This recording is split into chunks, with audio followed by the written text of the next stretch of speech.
The latest from our daily newsletter at podnews.net.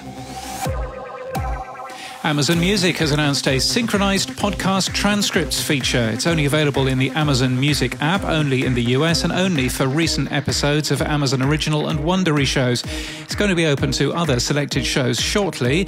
As far as we can tell, it's a proprietary solution with no link to the existing open transcript standard from the new podcast namespace.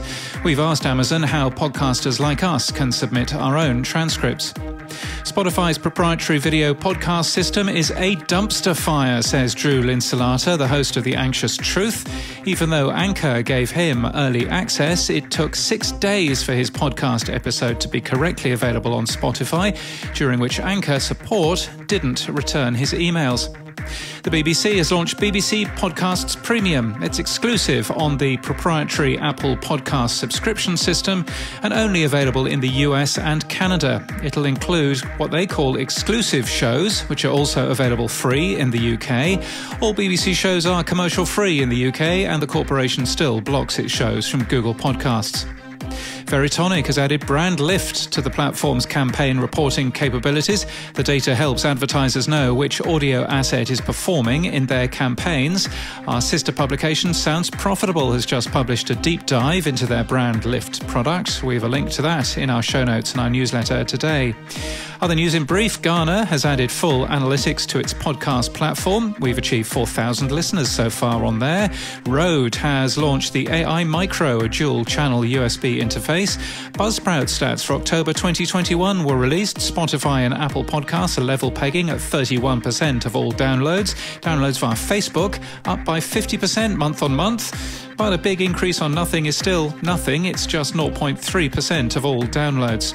PRX shows are now in the Odyssey app. The spoken word audio report will be released in a webinar on November the 11th. Castos has released automation tools for their private podcasting tool, including integration to ConvertKit.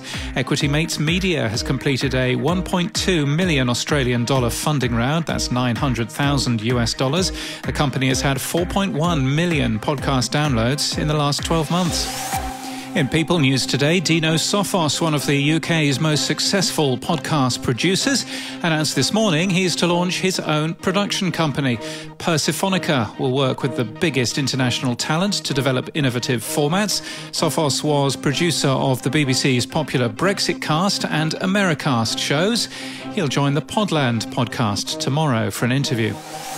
And in podcast news, Slow Burn returns for season 6 today. The show focuses on the LA riots in 1992, which was the biggest civil disturbance in American history. Bubble Trouble with Will Page and Richard Kramer is continuing its look at hyper competition. This week, a discussion with Mike Follett of Lumen Research talking about the world of advertising. Last time around, Podnews editor James Cridland, that's me, talking about the world of podcasting. And For Coloured Nerds has posted a trailer for the return of the beloved Black Culture Show. It's now with Stitcher. And that's the latest from our daily newsletter. For all the links, we're at podnews.net.